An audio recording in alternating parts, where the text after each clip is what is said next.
Menjaga senyum sehat sejak dini sangat penting untuk tumbuh kembang anak.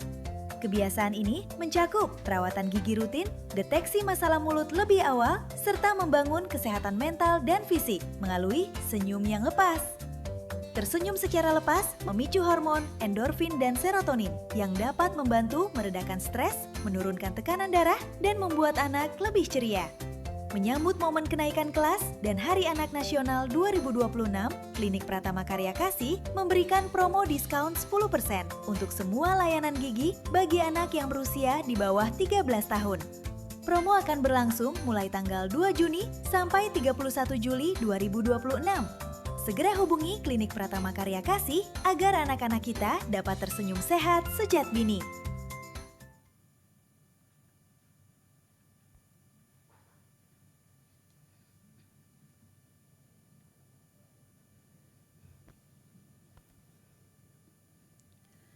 Umat yang terkasih dalam Tuhan, 1 Yohanes 4 ayat 19 menyatakan, kita mengasihi karena Allah lebih dahulu mengasihi kita. Maka dalam segala keletihan menjalani rutinitas hidup, datanglah kepada Tuhan yang karena kasih-Nya selalu sedia memberi kelegaan bagimu.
Selamat hari Minggu Bapak Ibu dan saudara-saudari terkasih dalam Tuhan Yesus Kristus.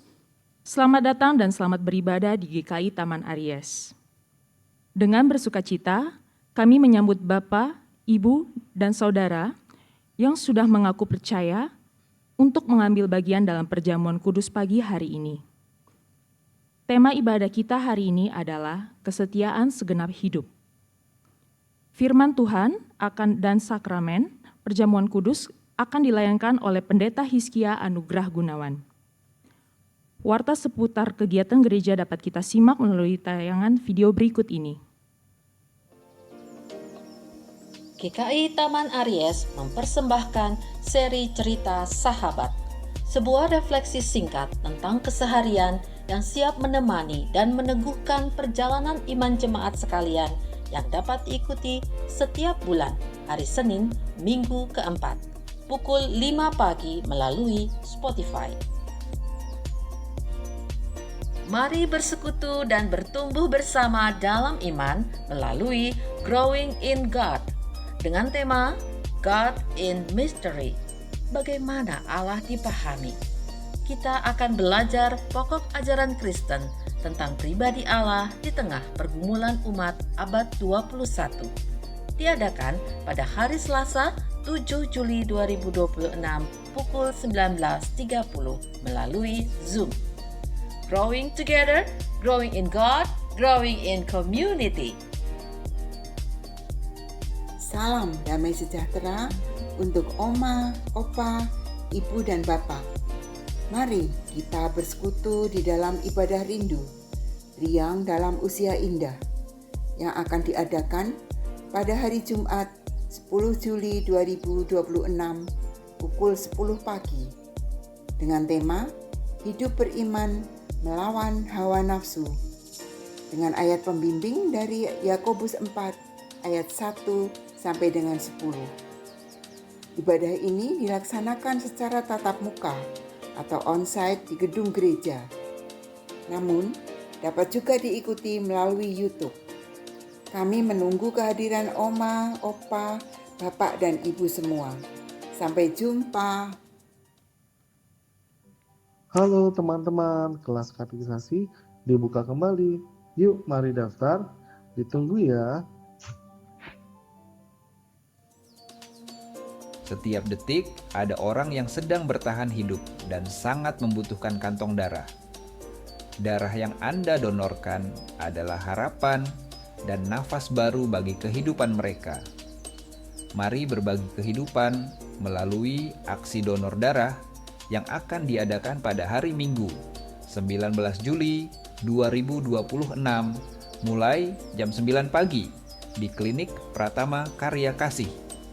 Daftarkan segera diri Anda melalui link yang tersedia atau di meja pendaftaran setelah kebaktian umum 1, 2, dan 3.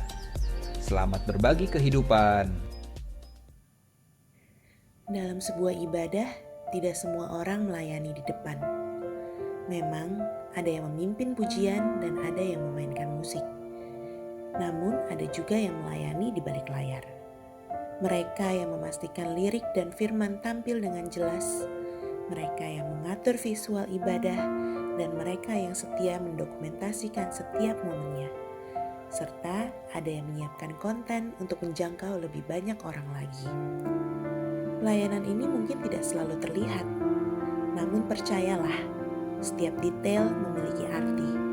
Karena melalui hal-hal kecil, Tuhan dapat memakai semuanya untuk menyentuh hati banyak orang.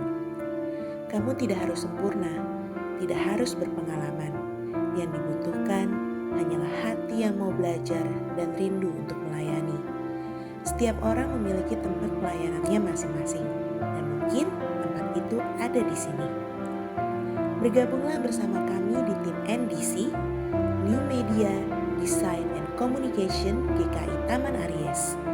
Hadiri sosialisasi dan pelatihannya pada hari Sabtu 18 Juli 2026 mulai jam 10 pagi hingga jam 1 siang.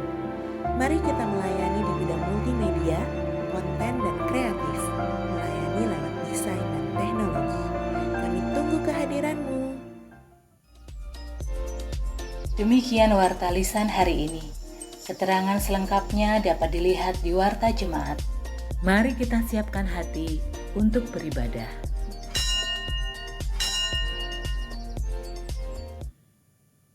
Dengarlah, Yesus memanggil kita. Dengan hati yang terbuka, mendekat, berserah padanya, dan menyambut kasih-Nya. Marilah kita berdiri untuk datang dan berbakti kepadanya di hari Minggu yang kudus ini.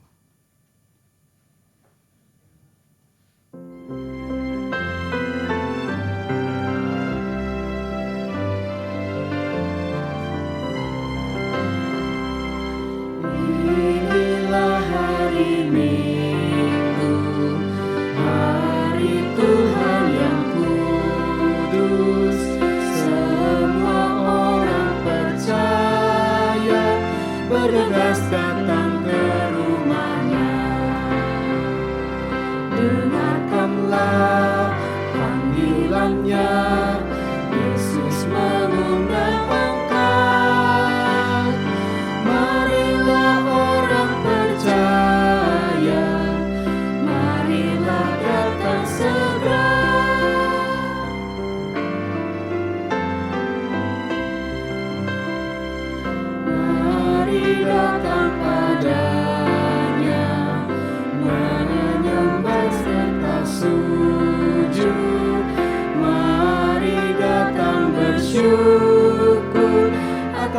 kasih karunia-Nya.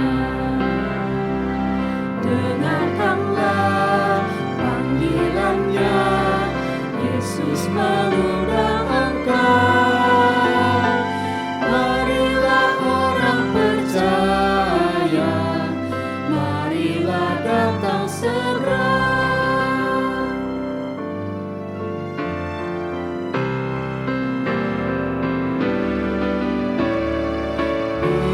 Biarlah firman Tuhan membentuk hidup kita, menyatakan kasih-Nya ke seluruh penjuru dunia. Dengarkanlah panggilan-Nya, Yesus mengundang engkau. Marilah orang percaya, marilah datang segera. Pertolongan kita adalah di dalam nama Tuhan yang menjadikan langit dan bumi.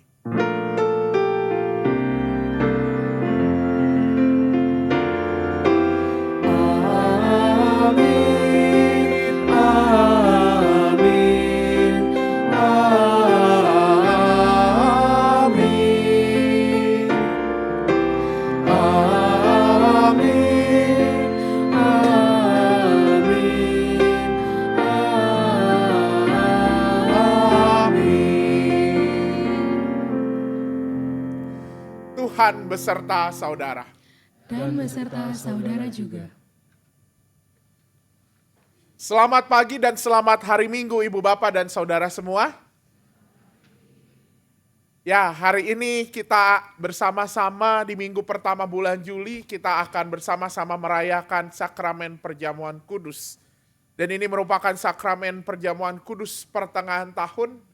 Artinya kita bersama-sama ingin mengingat kembali bagaimana kasih dan penyertaan Tuhan sepanjang separuh perjalanan di 2026.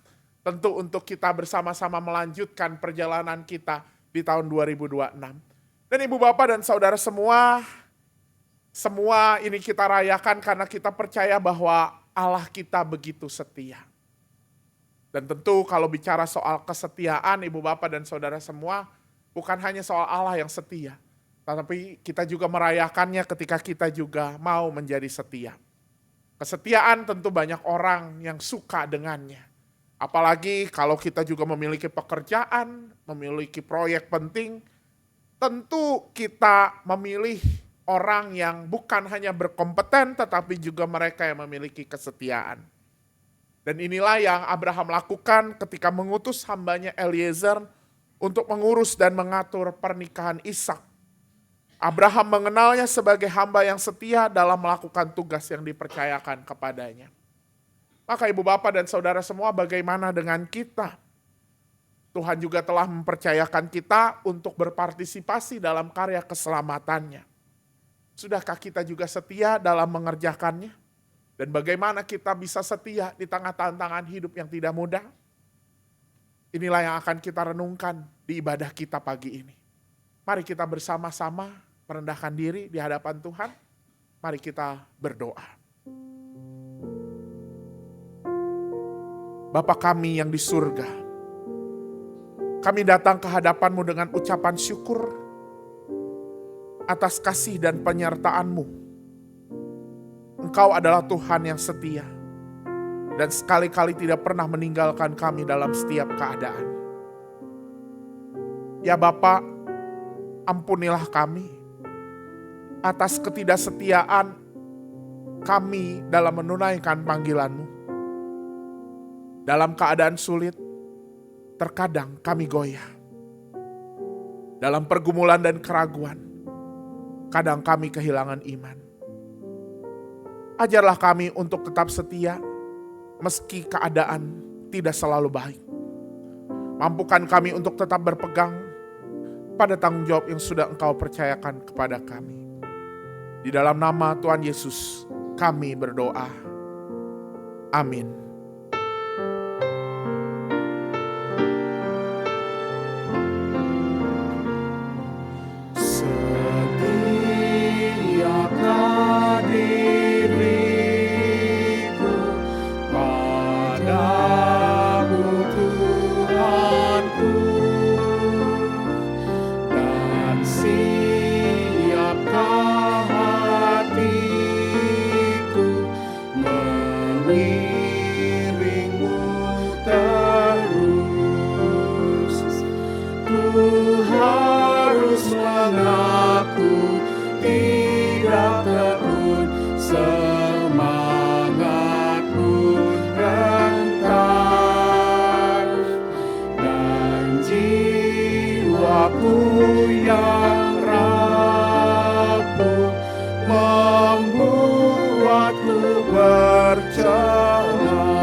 datang padamu dengan rendah hatiku, ku terima tugasku, kobarkan semangat di hatiku, kuatkan imanku, dan tuntun aku Tuhan, arahkanlah niatku.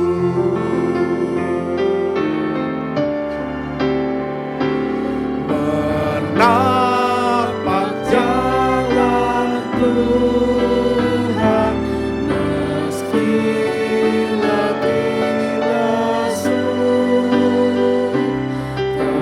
tetap Engkau pun turut apapun maksudmu. Engkaulah jalanku, kebenaranku, Kaulah hidupku. Jadikanlah hamba-Mu berguna di ladang-Mu.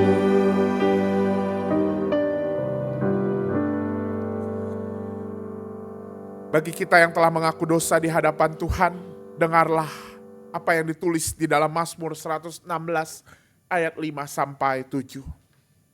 Tuhan itu pengasih dan adil, Allah kita penyayang. Tuhan memelihara orang-orang sederhana. Aku tak berdaya, tetapi Ia menyelamatkan aku. Kembalilah tenang hai jiwaku, sebab Tuhan telah berbuat baik kepadamu. Di dalam Kristus engkau telah diampuni. Di dalam Kristus engkau pun telah diampuni.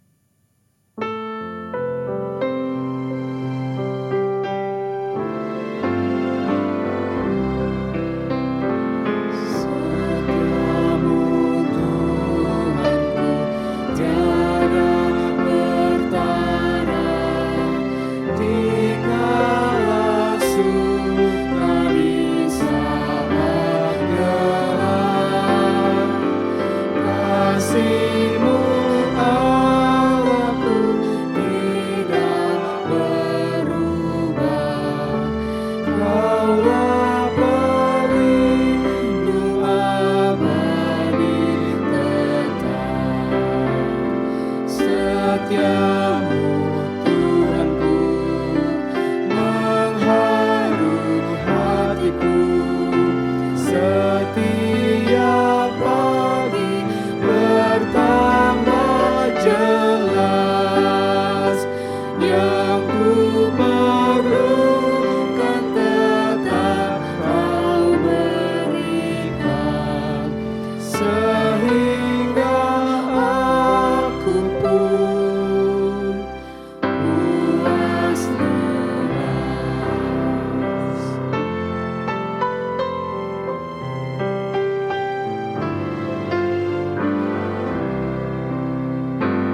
Musim yang panas pun hujan tuayan, surya rembulan di langit cerah. Bersama Allah memuji bersaksi akan setiamu yang tak bersela. Setiamu Tuhanku mengharu hatiku, setiap pagi bertambah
Mari kita bersatu di dalam doa. Ya Allah yang setianya tiada bertara, kasih-Mu tidak berkesudahan. Kini kami siap mendengarkan firman-Mu. Curahkanlah Roh-Mu yang kudus ke atas kami. Bukalah telinga kami untuk mendengar, hati kami untuk menerima, dan hidup kami untuk dibentuk oleh kebenaran-Mu. Teguhkanlah kami dalam segala keberadaan kami. Tuntun kami yang ragu. Dan ajarlah kami untuk hidup setia di dalam Kristus, Tuhan dan Juru Selamat kami. Amin.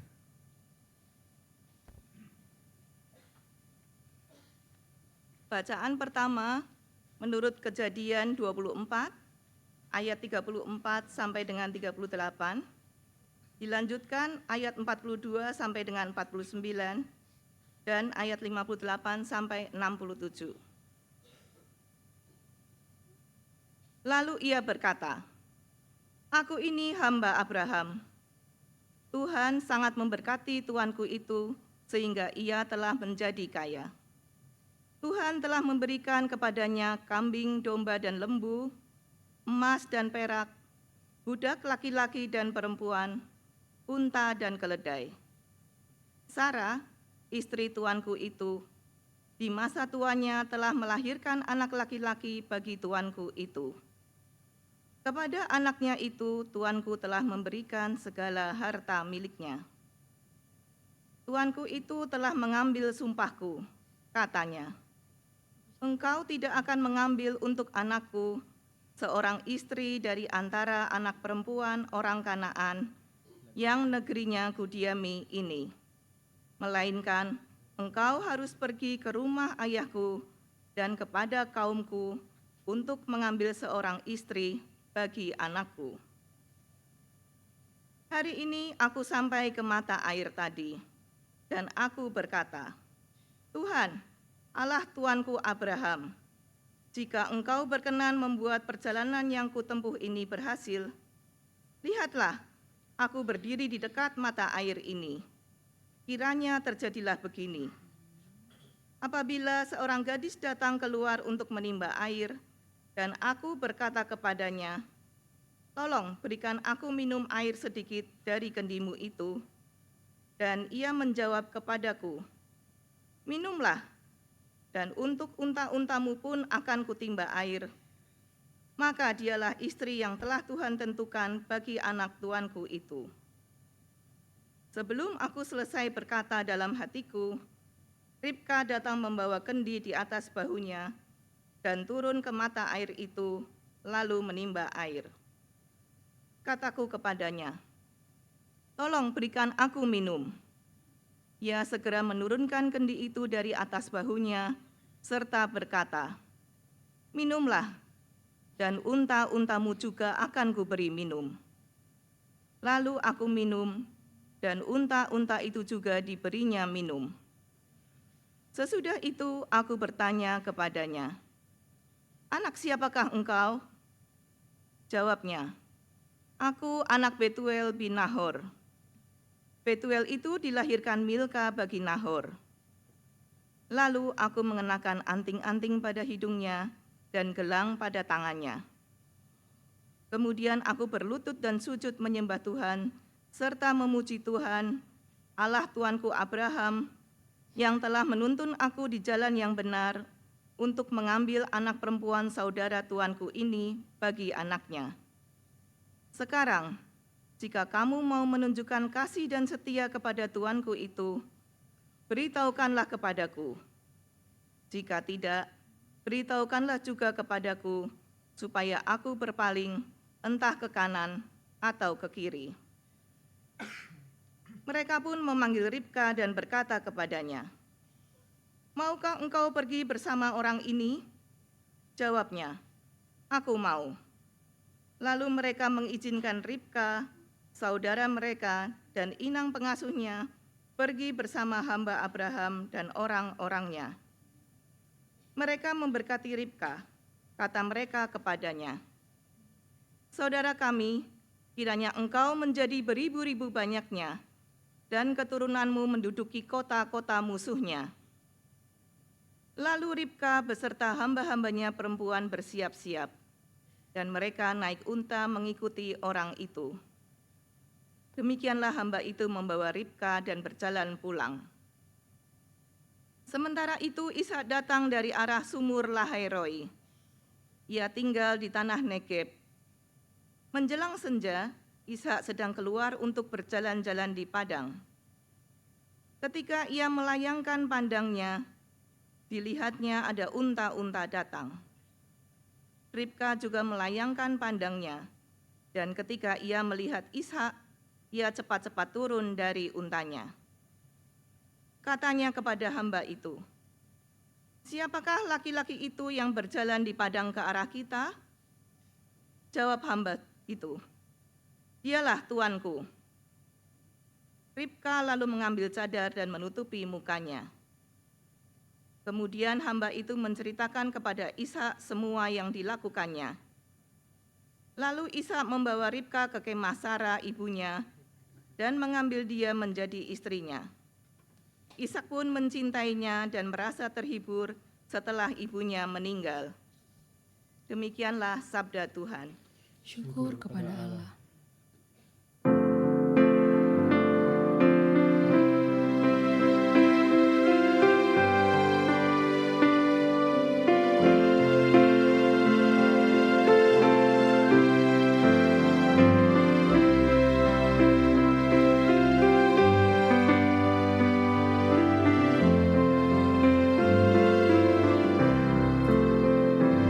Aku mau memasyurkan nama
Bacaan kedua menurut Roma 7 ayat 15 sampai 25a.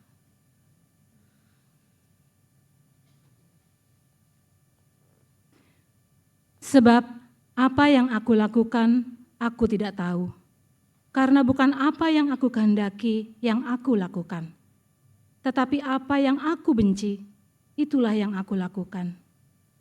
Jadi, jika aku melakukan apa yang tidak aku kehendaki, aku menyetujui bahwa hukum Taurat itu baik.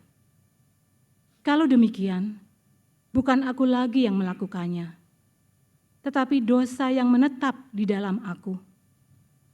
Sebab aku tahu bahwa di dalam diriku yang bertabiat daging tidak ada sesuatu yang baik. Sebab menghendaki yang baik memang ada padaku, tetapi melakukan apa yang baik tidak. Sebab bukan apa yang aku kehendaki, yaitu yang baik yang aku lakukan, melainkan apa yang tidak aku kehendaki, yaitu yang jahat yang aku lakukan. Jika aku melakukan apa yang tidak aku kehendaki, bukan lagi aku yang melakukannya, tetapi dosa yang tinggal di dalam aku. Jadi, aku dapati hukum ini. Jika aku ingin melakukan apa yang baik, yang jahat itu ada padaku. Sebab di dalam batinku, aku suka akan hukum Allah. Tetapi di dalam anggota-anggota tubuhku, aku melihat hukum lain yang berjuang melawan hukum akal budiku dan membuat aku menjadi tawanan hukum dosa yang ada di dalam anggota-anggota tubuhku. Aku manusia celaka. Siapa yang akan melepaskan aku dari tubuh maut ini? Syukur kepada Allah melalui Yesus Kristus, Tuhan kita. Demikianlah sabda Tuhan. Syukur kepada Allah. Injil Tuhan kita Yesus Kristus menurut Matius pasal 11 ayat 16 sampai 19, dilanjutkan ayat 25 sampai 30. Dengan apakah akan kuumpamakan orang-orang zaman ini? Mereka seumpama anak-anak yang duduk di pasar dan berseru kepada teman-temannya. Kami meniup seruling bagimu, tetapi kamu tidak menari. Kami menyanyikan kidung duka, tetapi kamu tidak berkabung. Sebab Yohanes datang, ia tidak makan, tidak minum, dan mereka berkata, ia kerasukan setan. Kemudian anak manusia datang, ia makan dan minum, dan mereka berkata, lihatlah, ia seorang pelahap dan peminum, sahabat pemungut cukai dan orang berdosa.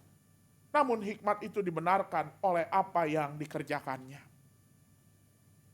Pada waktu itu berkatalah Yesus, aku bersyukur kepadamu, Bapa, Tuhan langit dan bumi, karena semuanya itu engkau sembunyikan bagi orang bijak dan orang pandai, tetapi engkau nyatakan kepada orang kecil. Ya Bapa, itulah yang berkenan kepadamu. Semua telah diserahkan kepadaku oleh Bapakku, dan tidak seorang pun mengenal anak selain Bapa, dan tidak seorang pun mengenal Bapa selain anak, dan orang yang kepadanya anak itu berkenan menyingkapkannya. Marilah kepadaku, semua yang letih, lesu, dan berbeban berat, aku akan memberi kelegaan kepadamu. Pikulah kuk yang kupasang dan belajarlah dariku, karena aku lemah lembut dan rendah hati, dan jiwamu akan mendapat kelegaan. Sebab kuk yang kupasang itu menyenangkan, dan bebanku pun ringan. Demikianlah Injil Yesus Kristus, berbahagia buat setiap kita yang mendengarkan firman Allah, terlebih memeliharanya.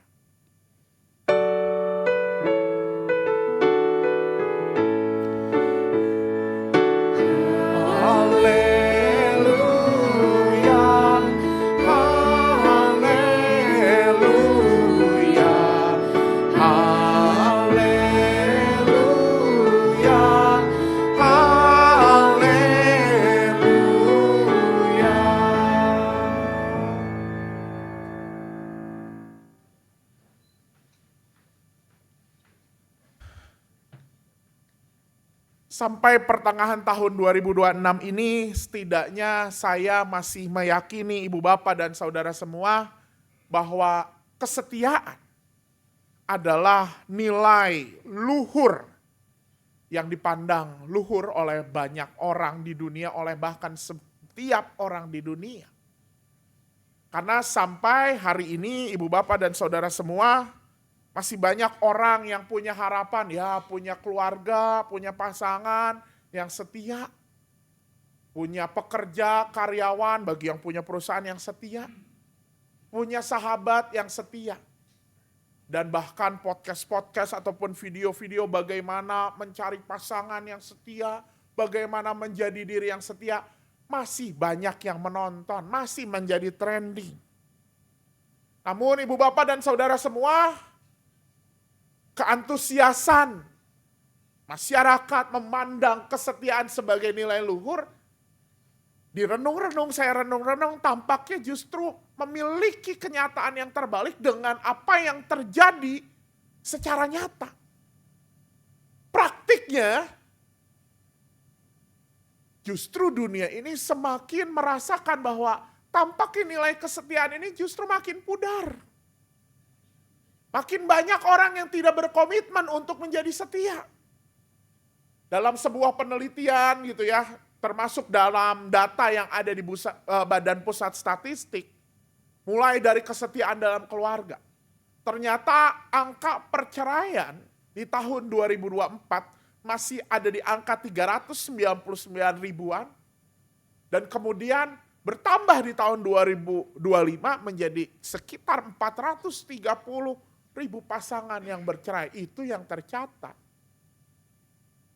Itu soal keluarga. Di dalam pekerjaan, ibu bapak dan saudara semua, Gallup dalam penelitian di Indonesia sekarang gitu ya, banyak mencatat bahwa hanya di para pekerja, hanya 27% pekerja yang punya punya ikatan terhadap perusahaannya. Sedangkan 68% sama sekali tidak punya ikatan.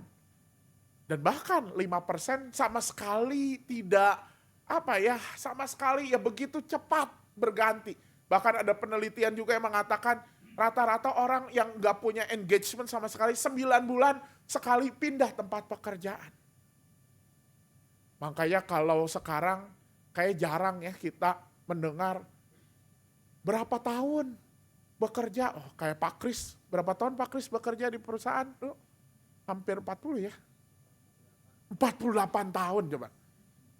Saya aja belum 48 tahun itu ya. Ibu bapak dan saudara semua jarang kita mendengar. Dan kemudian mempertanyakan apakah memang kesetiaan ini masih ada. Dalam kehidupan beragama pun demikian. Penelitian yang dilakukan di Amerika Serikat mengatakan bahwa 35% orang dewasa Amerika Serikat kini memiliki identitas agama yang berbeda dari agama masa kecilnya. 35%, masih kecil belum setengah. Tapi ingat, ada 29 orang dewasa Amerika Serikat yang saat ini tidak berafiliasi dengan agama manapun. Ngomongin agama juga, jadi sekarang juga, udah banyak yang gak setia. Dan tampaknya penelitian ini juga akhirnya menjawab keresahan. Di bulan yang lalu, GKI Klasis Jakarta Barat melakukan persidangan majelis klasis. Dan salah satu pergumulan yang ada di dalam persidangan majelis klasis adalah 11 jemaat yang ada di Klasis Jakarta Barat sama-sama punya sebuah perasaan, rasanya engagement, sense of belonging. Jemaat terhadap gereja tidak sekuat dulu, pudar rasa setia pada gerejanya. Ibu bapak dan saudara semua, fakta-fakta yang ada ini mungkin bukan hanya soal data. Tapi juga kita sebagai pribadi yang berusaha untuk setia juga menemukan berbagai tantangan yang ada ya ibu bapak dan saudara semua. Kita mau setia tetapi lingkungan kita tidak mendukung, betul? Lingkungan kita toksik, gimana mau setia? Relasi udah toksik, gimana mau setia? Bosnya nggak enak gitu bekerja di sini. Belum lagi juga ketika bicara soal setia, ada tekanan yang jauh lebih besar dan bahkan jauh melampaui limit kita, kemampuan kita. Akibatnya kita kelelahan dan bahkan juga kita kehilangan komunitas yang mendukung kita. Bisa jadi ibu bapak dan saudara semua saking luhurnya, saking tingginya nilai kesetiaan ini. Justru kesetiaan jadi sulit untuk dicapai. Dan ternyata gambaran ini bukan hanya terjadi di masa kini. Kecenderungan ini juga terjadi di masa lalu. Termasuk di zaman ketika Yesus hidup. Ketika nilai kerajaan Allah yang adalah salah satunya kesetiaan, tahu orang memandang ini adalah nilai yang luhur, orang memandang bahwa ia sih tak mau setia, tetapi nyatanya kesetiaan itu tidak dilakukan. Kesetiaan itu tidak tampak dalam laku hidup.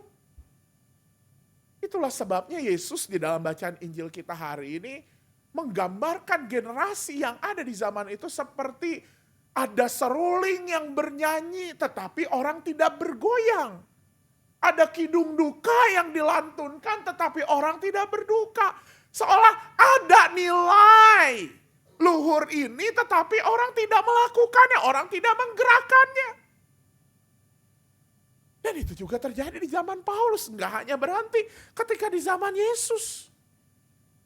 Dalam Roma, kepada jemaat di Roma, Paulus juga mengatakan bahwa memang orang tuh tahu apa yang harus dilakukan, tetapi ketika melakukannya, tidak. Ibu bapak dan saudara semua, inilah yang terjadi. Ketika berbicara soal kesetiaan, bukan bicara soal orang nggak tahu harus setia. Bukan karena kita nggak tahu harus setia, tetapi kita tahu tetapi gagal melakukannya. Kita bahkan mau setia, tetapi gagal untuk melakukannya. Dan dalam suratnya kepada jemaat di Roma, Paulus mengatakan bahwa kenapa manusia bisa gagal untuk tidak melakukannya. Paulus menyatakan dengan gamblang karena manusia itu punya tabiat kedagingan. Karena dosa membuat manusia punya tabiat itu watak. Artinya sesuatu yang udah mendarah daging dan itu adalah kedagingan. Dan itu yang akhirnya membatasi manusia dan akhirnya itu yang mendegradasi kemampuan manusia untuk setia. Dengan kata lain ibu bapak dan saudara semua, gagal bukan karena tidak mau, gagal bukan karena tidak tahu, tetapi gagal karena apa? Karena memang ini melampaui batas kemampuan diri sendiri. Untuk setia itu terlalu sulit. Untuk setia itu terlalu banyak tantangannya. Dan untuk menjadi setia itu terlalu melelahkan. Dan itu karena memang menjadi tabiat kita sebagai manusia yang sudah berdosa. Apakah dengan demikian kemudian tema kita hari ini kesetiaan segenap hidup hanya menjadi sebuah slogan belaka? Ibu bapak dan saudara semua, ternyata tidak segampang itu. Firman Tuhan hari ini khususnya di dalam bacaan pertama, kemudian memperkenalkan kita pada sosok yang dikenal sebagai orang yang memiliki kesetiaan dalam hidupnya meskipun tantangan yang dihadapi cukup besar. Dan sosok itu adalah hambanya Abraham. Memang dalam perikop kita tidak dikenal siapa namanya. Tetapi kalau kita melihat pasal-pasal sebelumnya di Kejadian pasal 15 disebutkan nama tokohnya, nama hamba ini. Dan tadi sudah saya sebutkan juga di kata pembuka, siapa ibu bapak dan saudara semua yang mendengar? Eliezer. Ya. Eliezer bukan Baradae yang waktu beberapa tahun lalu heboh ya bapak ibu ya. Tapi ya nama itu saya yakin juga berasal terinspirasi dari nama hamba Abraham ini. Eliezer, hamba Abraham yang setia. Kenapa setia? Bukan kadar Eliezer ini menjadi kepala atas rumah tangga Abraham. Abraham mempercayakan karena dia mengikut Abraham terus menerus. Tapi dalam perikop kita hari ini kita melihat bahwa ternyata kesetiaan Eliezer adalah kesetiaan yang tidak mudah. Dalam perikop kita hari ini Eliezer sedang diminta oleh Abraham untuk mencari istri buat Ishak anaknya. Mencarinya kemana ibu bapak dan saudara semua? Mencarinya ke tanah kelahiran Abraham di Ur-Kasdim. Mereka tinggal di Kanaan, harus cari di Ur-Kasdim. Jarak Kanaan ke Ur-Kasdim 460 km. Deket itu mah. Jakarta Semarang lah, Jakarta Solo ya. Tinggal naik tol, tinggal naik pesawat tuh ya. Minggu kemarin saya ke Semarang, kayak, lah kemarin baru di gereja, kok sekarang udah di gereja lagi? Kemarin ke Semarang kan, iya ya udah cepet. Tapi Bapak Ibu zaman dulu belum ada pesawat. Zaman dulu Bapak Ibu tahu nggak alat transportasi termewah? Kata salah seorang penafsir ibarat Lamborghini zaman sekarang. Apa Bapak Ibu? Unta. Itu Lamborghini pada zaman dulu. Dan menuju ke Ur-Kasdim belum ada Google Maps. Jangankan Google Maps, peta yang dulu kita punya juga yang pakai belum ada. Enggak tahu jalannya gimana. Belum lagi jarak 460 km pasti dilalui melewati hutan, melewati padang yang sepi. Alah. Nanti ada begal juga kan Bapak Ibu? Apalagi kalau kita baca di perikop sebelumnya, ini Eliezer nih bawa gelang, bawa emas. Minimal gitu ya, dihitung-hitung sekitar 200 juta emas dibawa ke Ur-Kasdim. Wadah itu, bukankah itu semakin kayak Eliezer, ya udah. Menghampiri tantangan, menghampiri ancaman yang ada. Udah gitu, apa yang terjadi di Ur-Kasdim? Apakah bisa langsung ketemu siapa keluarga Abraham? Belum tentu juga Bapak Ibu. Abraham sudah meninggalkan tanah Ur-Kasdim itu ketika ia berumur 75 tahun. Dan peristiwa yang kita baca di bacaan pertama, itu terjadi ketika Sarah istrinya meninggal. Sarah istrinya meninggal di usia 127 tahun. Artinya Abraham sama Sarah beda umur 10 tahun. Nah pusing-pusing ya. Suruh ngitung matematika sebelum perjamuan kudus ya. Jadi umur 137 tahun. Meninggalkan Ur-Kasdim 75 tahun. Berapa tahun Bapak Ibu? 137 kurang 6 kurang 75 berapa? 62 tahun. Dulu belum ada namanya teknologi komunikasi. Abraham tahu, oh si adik saya, saudara saya punya keponakan dan segala macam. Nggak tahu. Benar-benar kembali ke negeri yang udah ditinggalkan 62 tahun. Mungkin Abraham bisa tahu, nanti di negeri itu rumah saya ada patokannya begini, tandanya begini. Emang masih ada 62 tahun udah bisa berubah? Masih mending kalau ada, masih mending kalau nemu. Bisa jadi juga keluarganya udah pindah juga ke tempat lain. Artinya ketika Eliezer pergi, itu keadaannya sama sekali tidak nyaman, sama sekali di luar kemampuannya Eliezer. Itu bukan hal yang mudah dan Eliezer dapat dengan bebas sebenarnya dia mengatakan, aku nggak mau ngikutin Tuhan Abraham. Kenapa? Ya karena ini adalah panggilan yang gila. Panggilan yang gak nyaman. Lah iya, nanti yang terancam nyawanya siapa? Nyawa saya. Tapi apa yang dikatakan Ibu Bapak oleh Alkitab? Eliezer tetap setia, tetap tunduk meskipun tugas dari Abraham begitu sulit. Tekanannya cukup besar. Dan bahkan Eliezer, lalu bagaimana Eliezer? Apakah kemudian dia membekali segala sesuatu supaya ia bisa kuat sampai Ur-Kasdim? Enggak. Tetapi firman Tuhan dalam Alkitab, di tengah keterbatasan Eliezer, Eliezer selalu berdoa mencari dukungan, mencari petunjuk dari Allahnya Tuanku Abraham. Dan bahkan di ayat 48 ketika kemudian Eliezer bertemu dengan Ribka. Eliezer sampai berkata kemudian, aku berlutut dan sujud menyembah kepada Tuhan. Sebab Tuhanlah yang membuatku bisa mengerjakan tugas ini sampai akhir. Sederhananya, singkatnya, ibu bapak dan saudara semua, Eliezer mampu untuk setia karena ia hanya mengandalkan kekuatan yang daripada Tuhan. Eliezer bisa setia. Dan bahkan kita pun sesungguhnya bisa setia di tengah tantangan, di tengah tekanan yang ada. Ketika kita bersandar, menyandarkan kekuatan kita hanya pada Tuhan. Dan itu juga yang diteguhkan oleh Yesus. Ketika para murid juga merasa lelah untuk memperjuangkan nilai-nilai kerajaan Allah. Apakah kemudian para murid kemudian tidak setia? Enggak, Yesus berkata, ayo tetap setia, tapi di dalam ketidakmampuanmu, ayo mari semua yang letih, lesu dan berbeban berat, aku akan memberikan kelegaan padamu.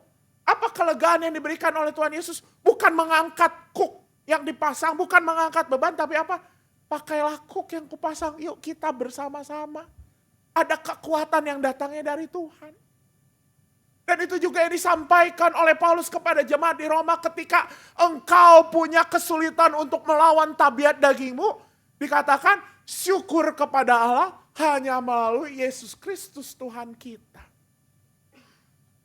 Maka ibu bapak dan saudara semua, refleksi kita hari ini menunjukkan sebuah fakta. Bahwa memang kesetiaan bukan hal yang mudah. Kesetiaan kita pada Allah bukan hal yang gampang. Karena kalau kita mengandalkan kekuatan diri sendiri, kita tidak akan mampu. Tetapi kita bisa setia kalau kita mau mengandalkan Tuhan.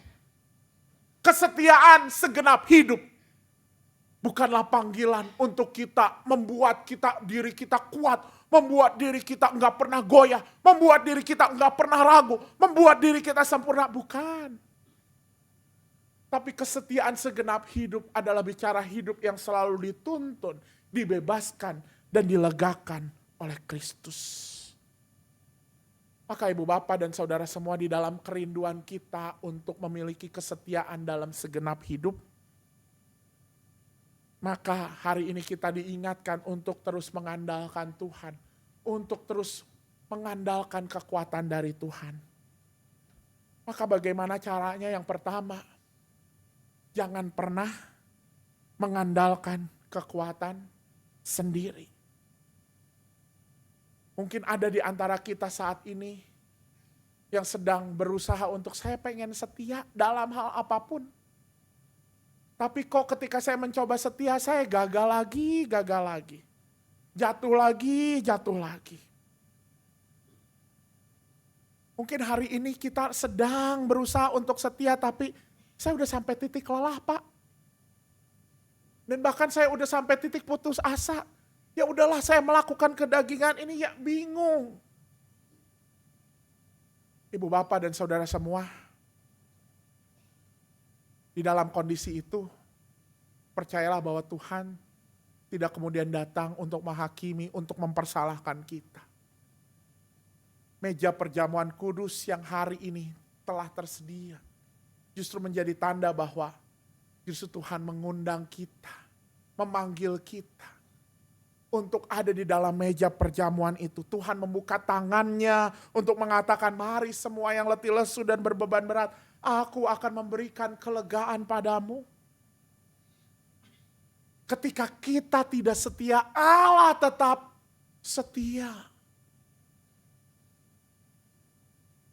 Ketika kita pernah gagal, ketika kita hancur, Allah tetap setia untuk menunjukkan jalan yang benar pada kita. Tangannya selalu terbuka. Dan bukankah itu yang dialami oleh Eliezer di tengah ketidakmampuannya? Dia meminta pada Tuhan dan Tuhan menyerahkan, menyatakan. Ya tapi Eliezer kan punya pengalaman iman ya, seperti wah dia menampakkan penampakan, kalau kita enggak. Ibu bapak dan saudara semua, Matthew Klim, seorang profesor perjanjian lama di Amerika Serikat, berkata, Waktu dulu zaman Eliezer itu belum kenal yang namanya Alkitab, belum ada saat itu. Belum ada guru-guru spiritual dan segala macam. Ya, bentuk perjumpaannya adalah bentuk perjumpaan seperti yang kita baca. Tetapi hari ini Tuhan itu sudah membekali kita dengan banyak sumber. Ada Alkitab, ada guru, ada orang-orang yang kita segani, yang kita hormati. Yang bisa menjadi sahabat. Mereka juga Tuhan hadirkan untuk menunjukkan kita jalan itu. Maka prinsipnya bukan soal bagaimana Tuhan menunjukkan jalannya kepada kita. Tapi yang menjadi kunci adalah jangan kita merasa kuat sendiri. Jangan gengsi mengakui kalau kita membutuhkan bantuan. Jangan gengsi untuk mengatakan bahwa iya saya memang gak mampu. Ingat, jangan pernah mengandalkan kekuatan sendiri. Ketika kita mau setia. Ketika kita bergumul di tengah keluarga, jangan ragu, jangan sungkan untuk berkata, ya saya butuh bantuan. Jangan mengandalkan kekuatan sendiri, ini yang pertama. Yang kedua, ibu bapak dan saudara semua, tadi kita sudah membahas di Roma bahwa untuk memegang nilai-nilai luhur bukan hanya soal pengetahuan, maka jangan bersandar hanya pengetahuan, hanya pemahaman, tetapi memang waktunya untuk kita mencoba melakukannya. Hidup beriman, hidup setia, bukan bicara soal kita memenuhi diri dengan pemahaman, oh cara setia begini tahapnya, 1, 2, 3, kata teolog A, kata orang B, 1, 2, 3, enggak cukup. Tapi kita harus mencobanya, kita harus menjajalnya, kita harus melakukannya sendiri, mengalaminya sendiri. Paksa diri untuk mencobanya. Gagal, ya enggak apa-apa. Toh Tuhan juga bukan pribadi yang menuntut kita langsung menjadi murid yang sempurna. Just try it, just do it. Enggak harus kita sempurna dulu, enggak harus kita bertabur bintang dulu. Lakukan, coba, gagal, ya coba lagi. Buat yang sedang keasikan nonton Piala Dunia, pasti Bapak Ibu kenal sebuah kisah dari negeri dongeng yang bernama Tanjung Verde. Ini yang lagi heboh. Bagaimana sebuah pulau yang katanya, negara yang katanya penduduknya cuma 1/4 kota Depok, Bapak Ibu. Miskin, banyak pemain-pemainnya juga cuman pekerja harian seperti nelayan. Belum punya lisensi yang bagus pemain-pemainnya. Belum sempurna. Tetapi ketika bertekad, ketika setia melatih, apa yang terjadi Bapak Ibu? Kemarin juara bertahan Argentina hampir kalah kan? Setia bukan bicara soal kemampuan. Bicara soal kemauan untuk melakukannya. Ini yang kedua.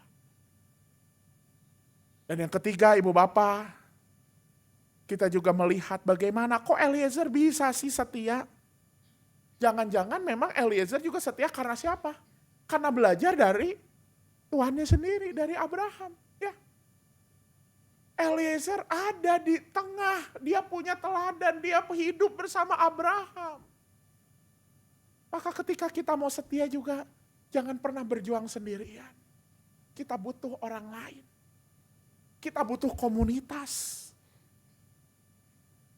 Dan bahkan ketika Tuhan Yesus mengundang gereja untuk melakukan perjamuan kudus, merayakan perjamuan kudus.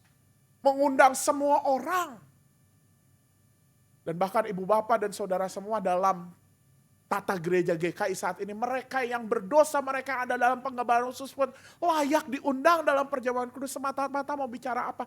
Mari gereja menjadi gereja yang jadi teladan, yang menginspirasi. Untuk orang belajar setia yang tadinya gagal, diinspirasi supaya bangkit.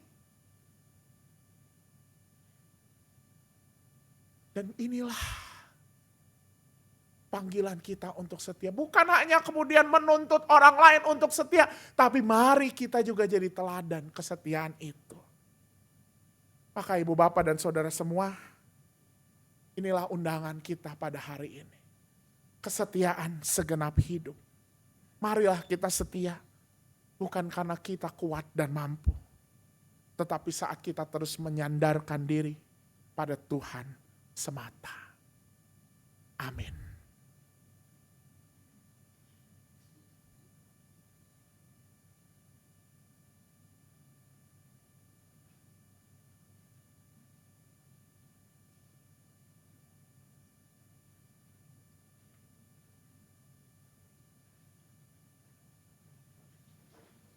Marilah kita bersama dengan umat Allah di masa lalu, masa kini, dan masa depan, mengingat janji baptisan kita dengan mengikrarkan pengakuan iman rasuli.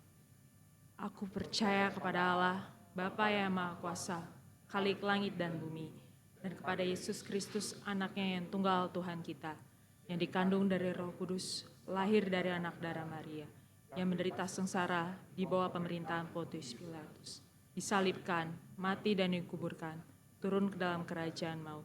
Pada hari yang ketiga, bangkit pula dari antara orang mati, naik ke surga, duduk di sebelah kanan Allah, Bapa yang Maha Kuasa, dan dari sana Ia akan datang untuk menghakimi orang yang hidup dan yang mati. Aku percaya kepada Roh Kudus, gereja yang kudus dan am, persekutuan orang kudus, pengampunan dosa, kebangkitan orang mati, dan hidup yang kekal. Amin. Mari kita bersatu di dalam doa syafaat.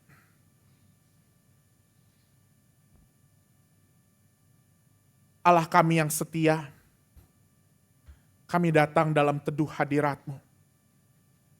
Di dalam setiap musim kehidupan, Engkau mengenal langkah kami. Langkah yang kadang memang kami teguh, tapi kadang kami ragu, lelah, dan bahkan hampir menyerah. Ajarlah kami untuk terus setia, bukan karena kami kuat, tetapi karena Engkau yang lebih dulu setia pada kami. Hari ini saat kami Engkau undang ke meja perjamuan kudus, biarlah kami mengingat kasih Kristus, kasih yang memecah diri, yang mencurahkan hidup, dan kasih yang memulihkan dunia. Sebagai gereja-Mu yang ada di tempat ini ya Tuhan, saat ini kami ingin berdoa. Kami ingin menyerahkan retret kaum muda pada tanggal 10-12 Juli mendatang. Kiranya retret ini menjadi ruang kebersamaan dan sukacita, tempat anak-anak muda berjumpa dengan Tuhan. Kami juga menyerahkan paduan suara anak GPC yang akan berpartisipasi dalam The Second Jakarta International Choral Festival. Biarlah suara mereka menjadi doa dan pujian mereka menjadi persembahan. Bapa, peluklah juga setiap umat yang lanjut usia dan mereka yang sedang sakit berkepanjangan. Kuatkan juga ya Tuhan para karyawan dan pelayan gereja-Mu di tempat ini. Dan sebagai bagian dari bangsa ini, pulihkanlah bangsa Indonesia dengan keadilan dan satukan kami dalam kasih dan pengharapan. Inilah doa kami Tuhan, di dalam nama Tuhan Yesus Kristus, Tuhan yang setia, kami berdoa. Amin.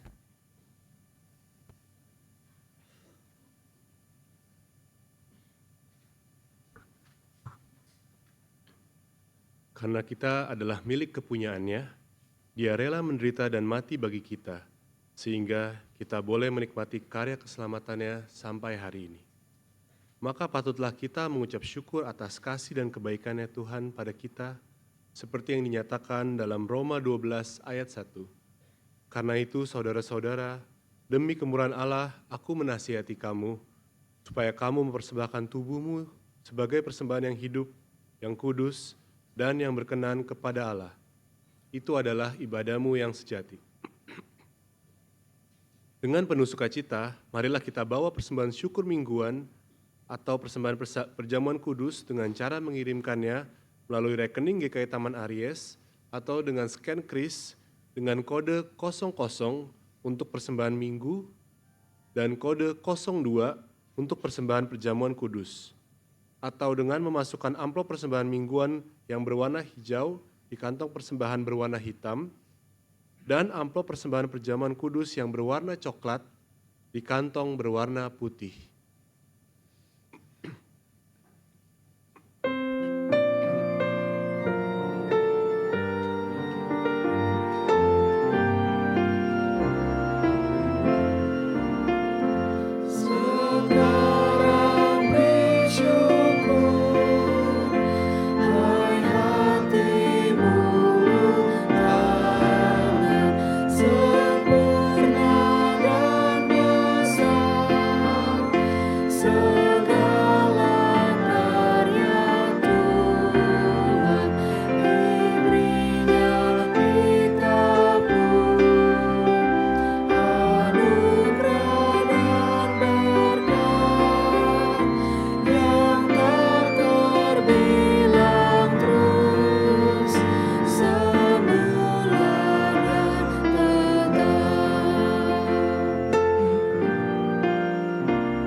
kita berdoa.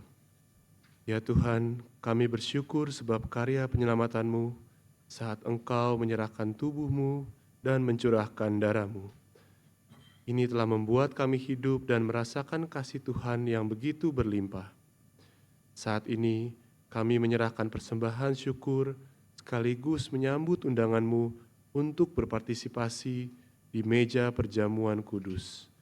Terimalah ucapan syukur ini ya Allah. Kiranya semua ini menjadi persembahan yang hidup, kudus, berkenan kepadamu, dan berguna untuk terwujudnya misi kerajaan Allah yang menyatakan kebenaran. Di dalam nama Tuhan Yesus kami berdoa. Amin. Umat yang terkasih, melalui perjamuan kudus, di mana Tuhan yang setia mengundang kita, maka kita pun dipanggil untuk terus setia. Memang tidak mudah kalau kita hanya bersandar pada kekuatan sendiri. Maka setialah dengan terus mengandalkan Tuhan, sebab disitulah kita sedang memuliakan nama-Nya.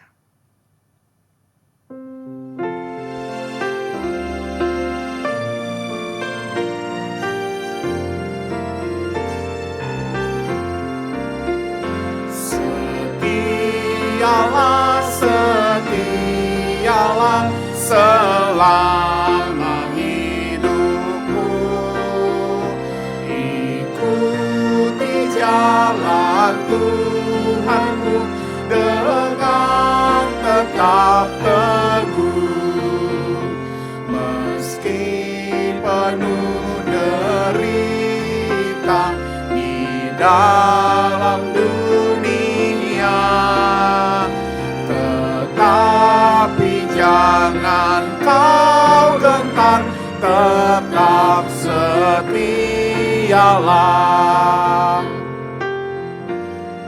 Kaum perempuan, Setialah, setialah mengikut Tuhanmu. Bersaksilah di dunia tentang penebusmu. laki-laki yang mati disalibkan di bukit Golgota, tetapi Dia bangkitlah, besar kuasa-Nya.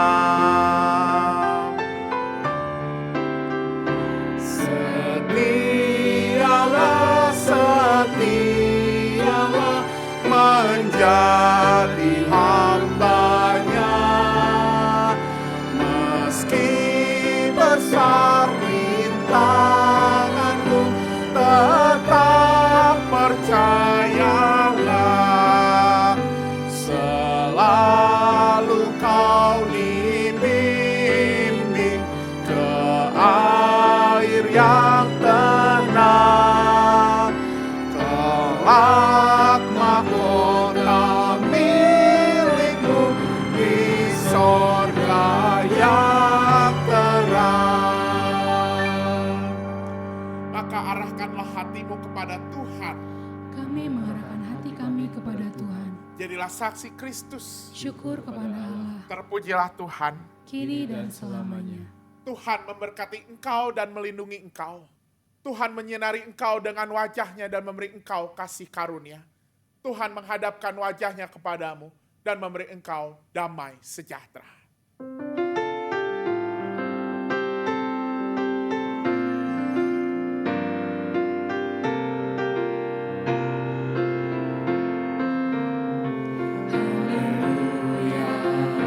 Haleluya, haleluya, amin. Di setiap kata dan karyaku, haleluya,